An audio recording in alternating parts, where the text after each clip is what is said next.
Habis gue tuh makin yakin kalau misalnya Ibu Riandono ini itu adalah orang yang sangat baik. Dan kayak pantas aja gitu kalau misalnya dia terkenal di kampungnya.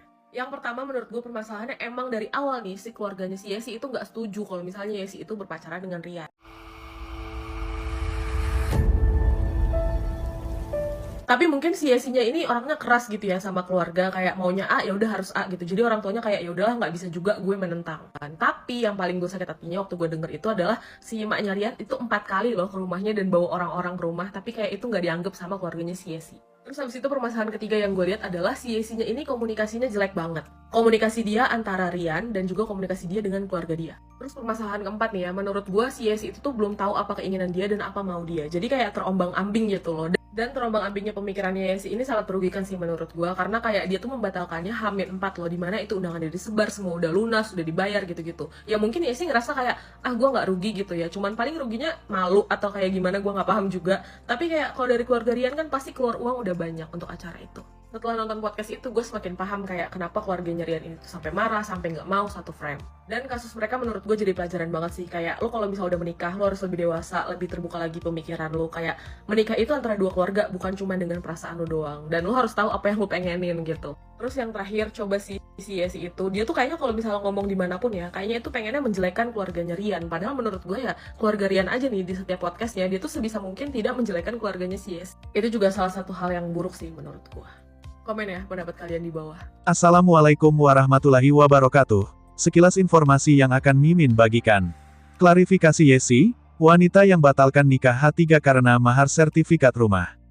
Belakangan ini, jagat maya dihebohkan dengan pembatalan pernikahan pada H3. Mantan calon suami istri itu adalah Riandono dan Yesi Anitoma. Mulanya, Yesi membuat konten viral di TikTok dengan membakar kartu undangan mereka.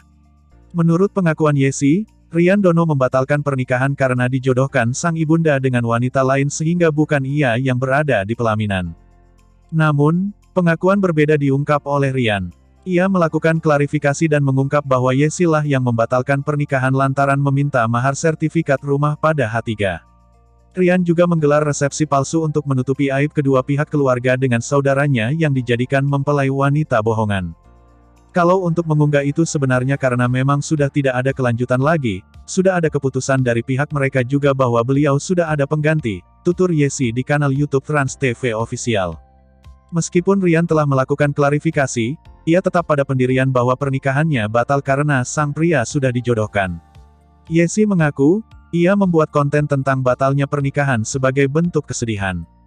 Sedih ya harusnya hari itu siang menikah tapi ternyata harus bubar, kata dia sambil menangis. Ia membenarkan bahwa dirinya lah yang membatalkan pernikahan. Sempat ingin melanjutkan pernikahan, Yesi mengaku pihak keluarga Rian sudah menyiapkan pengganti dirinya. Ibunda Rian lah yang menuturkan ada perempuan pengganti Yesi. Ia pun menerima keputusan tersebut meskipun sedih. Saat itu, ia masih berharap bisa menikah dengan kekasihnya. Ia juga mengaku mau tetap menikah meski tanpa mahar sertifikat rumah. Sempat ada bahasa dari beliau juga ke Yesi bahwa maharnya tersebut adalah sebuah rumah dan di mana Yesi di salah satu pesan yang sempat viral itu yang dia posting, itu di situ Yesi konteksnya itu cuma sekedar menanyakan, jelasnya. Menurutnya, ia hanya bertanya apakah rumah dijadikan mahar, bukan meminta mahar sertifikat rumah.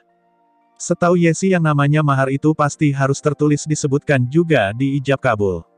Tapi kemudian akhirnya ada kesalahpahaman dan terjadilah seperti ini yang disebut oleh orang-orang katanya Yesi meminta sertifikat, ucapnya. Intinya, Yesi mengaku hanya bertanya pada Rian mengapa mahar rumah tidak disebutkan, bukan meminta sertifikat. Yesi juga menyebut Rian yang menjanjikan rumah sebagai mahar. Meskipun begitu, Yesi berujar bahwa mahar tersebut belum diungkap pada orang tua masing-masing karena sudah berselisih.